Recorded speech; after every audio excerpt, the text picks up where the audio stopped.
तो दोस्तों आज तो हर कोई इसके लिए पागल है। इसके लिए जेई या फिर नीट के लिए हर कोई बच्चा जेई या फिर नीट जो है बड़ी आसानी से क्रैक करना चाहता है। सबका सपना होता है कि दोस्तों आईआईटी जाए या फिर एम्स जाए, ठीक है। बट इसके लिए क्या क्या करना चाहिए तो आज हम इस वाली वीडियो के अंदर देखते हैं। तो दोस्तों सबसे पहली मेन, लेकिन कैसे इसको हम फर्स्ट अटेम्प्ट में ही क्लियर करते हैं, तो मोस्ट इंपॉर्टेंट चीज होती है इसके अंदर कि आपको जो है दोस्तों pre planning is very important thing to crack the JEE या फिर नीट। तो हमको प्री प्लानिंग करनी है दोस्तों, ठीक है। तो दोस्तों तो आज इस वाली वीडियो के अंदर हम देखेंगे कि प्री प्लानिंग कैसे की जाती है और कैसे प्री प्लान होना है अपने आप को, ठीक है। हमको जो है फ्यूचर का क्या सोचना है, एग्जाम आने टाइम में क्या करें, एग्जाम के लिए 1 महीना होगा तब क्या करें, एग्जाम के लिए 2 महीना होगा तब क्या करें, एग्जाम के लिए 5 महीना बचा हो तब क्या करें। तो पूरी आज हम इस वाली वीडियो के अंदर कवर करने वाले हैं, ठीक है बेटा जी। तो सबसे पहले दोस्तों आपको जो है अभी कुछ ये बनाना है, अभी मैं दिखाता हूँ आपको, ठीक है। कुछ आपको ये बनाना है इसको। तो ये क्या है, ये तो आप जो है नहीं बता सकते, ठीक है। मैंने बनाया ये, ठीक है। तो ये क्या है दोस्तों मैं आपको एक्सप्लेन करता हूँ, ठीक है। तो सबसे पहले दोस्तों मैं ये ले लेता हूँ, ठीक है। इसके अंदर जो है दोस्तों ये आपको इधर नाम दिख जाएगा वेक्टर। ये जो है सबसे बेसिक चैप्टर है फॉर फिजिक्स के लिए, ठीक है। सबसे बेसिक चैप्टर है फॉर फिजिक्स के लिए, ठीक है। तो ठीक है ये पूरा ये इसके अंदर, ठीक है, वेक्टर टॉपिक्स गाइस आपके नोटबुक के कॉपी के अंदर कितने पेजेस होगा, मिनिमम गाइस बच्चे के पेज में 30 पेजेस होंगे, ठीक है, वेक्टर टॉपिक्स के, ठीक है, 30 पेजेस। और इधर देखो गाइस इधर कितने पेजेस है आप गिन लेना सिर्फ, ठीक है, कितने पेजेस है, ठीक है। ये देखो ओनली 2 पेजेस है दोस्तों, मतलब कि यहाँ पर जो है ये 4 है लेकिन ये हाफ पेजेस है। आपके रजिस्टर के तो जो है फुल होते हैं ना, तो देखो तो ये मात्र 2 पेजेस के अंदर पूरा यहाँ पर कॉन्सेप्ट क्लियर किया गया है। देखो हर एक शुरुआत से मैं आपको दिखाता हूँ, ठीक है, शुरुआत से दिखाता हूँ। देखो सबसे पहले मेन बेसिक से टॉपिक से शुरुआत की है। स्केलर क्या होता है, वेक्टर क्या होता है, रिप्रेजेंटेशन ऑफ वेक्टर से हमने टाइप ऑफ वेक्टर बढ़ा, फिर यूनिट वेक्टर, फिर पोजीशन वेक्टर यहाँ पर हमने लिया। तो फिर इधर देखो डिस्प्लेसमेंट वेक्टर आ गया, फिर अपना कोप्लानर वेक्टर आ गया, एक्सियल वेक्टर ये सब आ गया, multiplication of vector, parallelogram law ये सब आ गया इसके अंदर। एप्लीकेशन वेरी इंपॉर्टेंट होते हैं दोस्तों, ठीक है। फिर इधर ये रूल आ गया, राइट हैंड रूल, ये इंपॉर्टेंट हमने जो है ना एक ऐसे बॉक्स के अंदर रखा है, ठीक है। ये हमको बहुत इंपॉर्टेंट होता है क्रॉस प्रोडक्ट की डायरेक्शन फाइंड करने के लिए। यहाँ पर थोड़ा सा उल्टा हो चुका है मेरे से, पढ़ने जो है अच्छे से मतलब मैंने रखे नहीं थे। तो ये ट्रायंगुलर लॉ हो गया, सब्ट्रैक्शन ऑफ वेक्टर हो गया, रिलेटिव वेलोसिटी होगी, रिजोल्यूशन ऑफ वेक्टर हो गया, फिर यहाँ पर डायरेक्शनल कोसाइंस हो गए यहाँ पर, ठीक है। फिर यहाँ पर अभी देखो ये तो सबसे मेन इंपॉर्टेंट है पूरे फिजिक्स के अंदर, इसका ही काम आता है। बच्चे इसमें बहुत कंफ्यूज हो जाते हैं कि यहाँ पर इसको क्या कहते हैं, ठीक है। तो फिर लैमिस थ्योरम आता है जो कि यहाँ पर पता नहीं किस किस एग्जाम्पल के अंदर हमको यूज कर जाए। फिर डॉट प्रोडक्ट, फिर क्रॉस प्रोडक्ट, ठीक है। फिर ये डॉट प्रोडक्ट और क्रॉस प्रोडक्ट है पूरा यहाँ पर कवर किया। और इधर देखो यहाँ पर लास्ट के अंदर ना हमने इंपॉर्टेंट पॉइंट्स कह के फिर एक और सेक्शन बढ़ा दिया है, एडिशन ऑफ वेक्टर। देखो ये कम्यूटेटिव लॉ होता है, एसोसिएटिव है, डिस्ट्रीब्यूटिव है, एग्जाम के अंदर पूछता है दोस्तों, डायरेक्ट क्वेश्चन आते हैं इसके ऊपर, ठीक है। फिर डॉट प्रोडक्ट और क्रॉस प्रोडक्ट में डिफरेंस क्या है, ठीक है। तो यहाँ पर एक नोट करने वाली है, ठीक है। ऐसे नोट्स जो है ना बहुत इंपॉर्टेंट है। देखो अभी ये नोट्स क्या बताती है, देखो करंट है both direction and magnitude but it is not vector current does not obey vector addition. मतलब कि करंट जो है इसको डायरेक्शन भी है, मैग्नीट्यूड भी है, लेकिन जो है ये वेक्टर एडिशन रूल जो है फॉलो नहीं करती, तो ये वेक्टर नहीं है, ठीक है, ये बताया गया है। और लास्ट के अंदर ना एक पीएसटी बताई गई है। पीएसटी बोले तो क्या होता है, ये होता है problem solving technique. Problem solving technique होती है, ये हम कैसे प्रॉब्लम को सॉल्व कर सकते, ठीक है। अभी इस पर तो बहुत बढ़िया क्वेश्चन बनते, ठीक है। ये फिर ये कुछ इतने हो, ठीक है, ये पीएचटी है। तो ये वेक्टर जो है सिर्फ 2 पन्नों पर, ठीक है। अभी मैं आपको केमिस्ट्री का दिखाना चाहता हूँ। केमिस्ट्री का मैं दिखाऊंगा केमिकल बॉन्डिंग का, ठीक है। Very very important for chemical bonding. Chemical bonding में कितना हमको पेजेस लगा, ठीक है, देखते चलिए। तो केमिकल बॉन्डिंग के अंदर दोस्तों हमको देखते, सबसे पहले ओपन कर लेते हैं तो एकदम अच्छे से नज़ारा दिखता है, ठीक है। और यहाँ पर मेरा वाटर मार्क, ठीक है दोस्तों। वाटर मार्क क्यों लगाया गया है, तो यहाँ पर कुछ रीज़न होते हैं, ठीक है। तो ये केमिकल बॉन्डिंग का, ठीक है, हेडिंग आपको दिख रही होगी केमिकल बॉन्डिंग। सबसे पहले एनर्जी प्रोफाइल डायग्राम से हमने शुरू किया है, ठीक है। ये जो एग्जाम में बहुत बार पूछी जा चुकी है। पहले तो हम कोवेलेंट बॉन्ड ही पढ़ते हैं इसके अंदर। तो कोवेलेंट बॉन्ड यहाँ पर सब कुछ इसकी प्रॉपर्टी, कंडक्टिविटी हमने बताई दी है। और डायरेक्ट यहाँ पर हमने इंपॉर्टेंट ही लिया है। और यह पूरा जो है हाइब्रिडाइजेशन का चार्ट है, ठीक है। ये पूरे इसके स्ट्रक्चर कैसे होती है, ठीक है। ये पूरा हाइब्रिडाइजेशन है, ठीक है। फिर इधर हाइब्रिडाइजेशन इन ऑड नंबर हमने लिखा है, ठीक है। फिर bent rule, very very important rule for this, ठीक है। ड्रैगोज रूल। फिर यहाँ पर जो है हमको जो है इधर देखो सम स्पेशल, ये हाइब्रिडाइजेशन जो स्पेशल है, ठीक है। ये आपको जो है निकालने जाओगे तो बहुत समय लगेगा, तो इसको याद कैसे रख, ये देखो ये स्पेशल दी गई है। फिर यहाँ पर डाइबोरेन, इंपॉर्टेंट कंपाउंड है डाइबोरेन। डाइबोरेन को कैसे रिप्रेजेंट किया जाता है, ये सब कुछ इसमें लिखा है, ठीक है। फिर स्टार्ट होती है यमोटी, ठीक है। तो यमोटू में तो डायरेक्ट यहाँ पर ये देखो नोडल प्लेन बहुत बार पूछते हैं, ठीक है, नोडल प्लेन, ठीक है। फिर इधर हमने डिफरेंस दिया है एटॉमिक ऑर्बिटल, मॉलिक्यूलर ऑर्बिटल का, ठीक है। इलेक्ट्रॉनिक कॉन्फ़िगरेशन दिया है यमोटी का, ठीक है।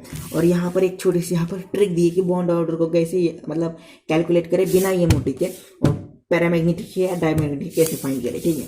फिर यहाँ पर मैग्नेटिक मोमेंट का फॉर्मूला दिया चुका है, ठीक है, पूरा यहाँ पर पॉइंट कर चुका। फिर Fajans rule, very very important for Fajans rule, ठीक है। फजान रूल की एप्लीकेशन यहाँ पर रेजोनेंस और कैनोनिकल फॉर्म, मतलब ये आते हैं एग्जाम।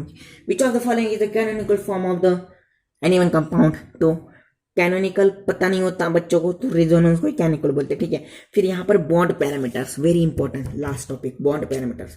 पूरे यहाँ पर बॉन्ड पैरामीटर्स है अपने, ठीक है। और इधर जो है दोस्तों, इधर क्या हुआ है देखो, इलेक्ट्रोनेगेटिविटी। अभी यहाँ पर फिर आती है अपनी डाइपोल मूवमेंट। फिर आती है position of group on benzene, benzene पर किस पोजीशन को क्या कहते हैं, ठीक है। फिर इधर थोड़े से हाइड्रोजन बॉन्डिंग यहाँ पर लास्ट में टॉपिक शुरू किया है। और हमको थोड़ी जगह कम पड़ गई थी, इसलिए मैंने जो यहाँ पर एक पन्ना ऐड किया गया है, ठीक है।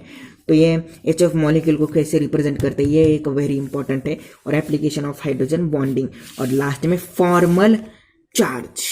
तो खत्म हो चुका है दोस्तों अपना जो मतलब केमिकल बॉन्डिंग। कितने पेजेस में बेटा तो दोस्तों 1 2 3 4 बोले तो गाइस मात्र 2 पेजेस के अंदर, कितने 2 पेजेस के अंदर जो है हमने केमिकल बॉन्डिंग को बैठाया है।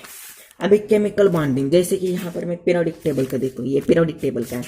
तो आपको देख सकते हो हेडिंग यहाँ पर पीरियोडिक टेबल से शुरू होती है। क्लासिफिकेशन ऑफ पीरियोडिक टेबल से लेकर सब कुछ पॉइंट इसके अंदर है, सब कुछ कवर किया गया है, ठीक है। पूरा मतलब पूरा का पूरा यहाँ पर जो है सब कुछ कवर कर दिया है हमने, ठीक है। सब कुछ मतलब टोटल देखो, वांडरवॉल रेडियस, सब कुछ आयोनाइजेशन इंथैल्पी, ठीक है, सब कुछ यहाँ पर लास्ट के अंदर थोड़ा सा ना हमारा जगह कम पड़ गई, तो थोड़ा सा यहाँ पर हमको बारीक लेना। ये भी सिर्फ 2 पन्ने के अंदर, कितने 2 पन्नों के अंदर, ठीक है, ये हमने लिखाया गया है। तो दोस्तों ये होती है प्री प्लानिंग, ठीक है। अभी इसका फायदा क्या होगा, ठीक है, इसका फायदा की हम बात कर लेते हैं अभी, ठीक है। इसके फायदे की हम बात कर लेते हैं अभी। इसका फायदा क्या होने वाला है दोस्तों, तो मैं आपको एक्सप्लेन करूंगा, ठीक है। तो देखो, आप before 1 month of exam, before 1 month, ठीक है, बिफोर 1 मंथ, 1 महीने से पहले हमको सिलेबस पूरा रिवाइज करना होता है, ठीक है। पूरा सिलेबस रिवाइज करना होता है। लगभग जो है आपके कितने सारे बुक्स होते हैं, बहुत सारी बुक्स होती है, उन सबको पढ़ना होता है, ठीक है। आप पढ़ लोगे, ठीक है, 1 मंथ में पढ़ लोगे आप, लास्ट के 2 मंथ जो है रह गए होंगे तब आप वो पढ़ लेंगे, ठीक है। अभी लास्ट के 15 डेज आ गए, ठीक है, लास्ट के कितने डेज आ गए, 15 डेज आ गए, ठीक है, लास्ट 15 डेज आ गए। तो यहाँ पर आपका पूरा यहाँ पर हो चुका है। फिर आपको एक और बार रिवीजन की जरूरत है। तो आप क्या बुक से पढ़ सकते हो क्या? नहीं। क्या पॉसिबल है क्या बुक से पढ़ना? नहीं पॉसिबल है। क्यों? क्योंकि सिलेबस इतना होता है कि 15 दिन बहुत कम है, बहुत मतलब बहुत कम है 15 दिन, इतना ह्यूज सिलेबस कवर करने के लिए, ठीक है। तो यहाँ पर जो है ना ऐसे पॉइंट आएंगे, ठीक है, ऐसे ऐसे देखो, एक चैप्टर हम कितने पढ़ सकते हैं? एक चैप्टर को हम जो है लगभग मैक्सिमम गाइज हम जो है एक चैप्टर को 20 to 30 मिनट्स में पढ़ सकते हैं, ठीक है, 20 to 30 मिनट्स में, ठीक है, पढ़ सकते हैं। एक चैप्टर को 20 to 30 मिनट्स के अंदर पढ़ सकते हैं अभी, ठीक है। अभी दोस्तों मैं यहां पर मानकर चलता हूं दोस्तों कि हमको 100 चैप्टर है, ठीक है, मानकर चलता हूं हमको कितने चैप्टर है दोस्तों? 100 चैप्टर है, ठीक है।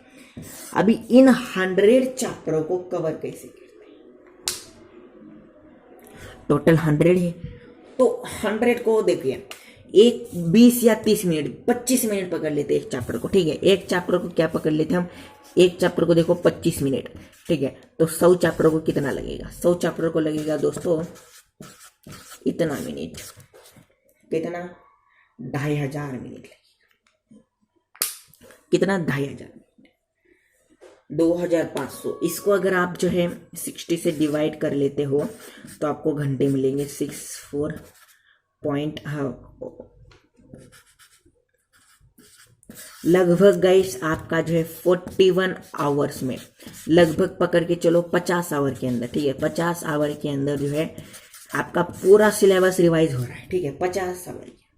अभी आप दिन में 5 घंटे पढ़ते हो, ठीक है, दिन में अगर आप 5 घंटे भी पढ़ते हो दिन के अंदर, तो आपको सिर्फ 10 दिन लगेगा रिवाइज करने के लिए पूरा सिलेबस। आपको सिर्फ कितना लगेगा? सिर्फ और सिर्फ आपको 10 दिन लगेगा सिलेबस पूरा टोटल रिवाइज करने के लिए। अभी देखो अभी इन 15 दिनों के अंदर आप 2 बार रिवाइज कर सकते हो, ठीक है। और एक इम्पोर्टेंट पॉइंट होता है इसके अंदर भी, आपको जो है ना फार्मूला शीट भी बनाते रहना है। फार्मूला शीट भी बनाना है। जैसे कि यहाँ पर देखो फिजिक्स के अंदर टॉपिक रहा कुछ काइनेमेटिक्स, तो काइनेमेटिक्स के लिए एक शीट होनी चाहिए ऐसी, ठीक है। Formula is very important, maths के लिए सबसे ज्यादा, थियरम बिरम सब कुछ यहाँ पर हमको याद रखने होते हैं, ठीक है। तो गाइस ये थी कुछ आज की वीडियो, तो ये थी प्री प्लानिंग, कुछ मैंने आपको बताया, ठीक है।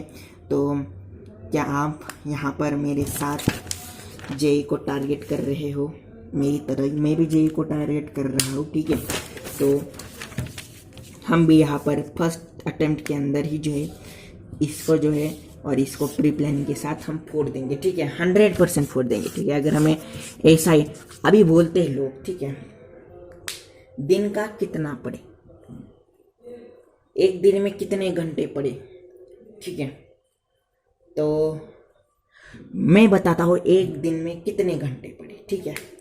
मैक्सिमम गाइस 6 आवर पढ़ते हैं, ठीक है, मिनिमम 6 आवर। आप मैक्सिमम इसको जो है 10 घंटे तक ले जा सकते हो, ठीक है। मिनिमम इतना चाहिए, मैक्सिमम आप 10 घंटे, ठीक है। तो इतना पढ़ना चाहिए मेरे हिसाब से, तो ठीक है। मैं तो जो 6 घंटा ही पढ़ता हूँ, 6 घंटा भी नहीं 5 घंटा होता है मेरा, मैं तो कब 10 आवर पढ़ूंगा, ठीक है। तो जैसे जैसे हम एग्ज़ाम पास में आएगी तब हम पैनिक नहीं होंगे, ठीक है। पहले से प्री प्लानिंग कर पूरा चलेंगे, लास्ट में हमको आराम जाए, ठीक है। लास्ट के अंदर हमको अपनी हेल्थ का भी यहाँ पर ध्यान रखना होता है, ठीक है। तो बच्चों यहाँ पर कैसे लगी ये वीडियो प्लीज़ बताना कमेंट के अंदर, और नेक्स्ट टॉपिक कौन सा होने वाला है तो प्लीज़ बताना। Thank you so much for watching, bye.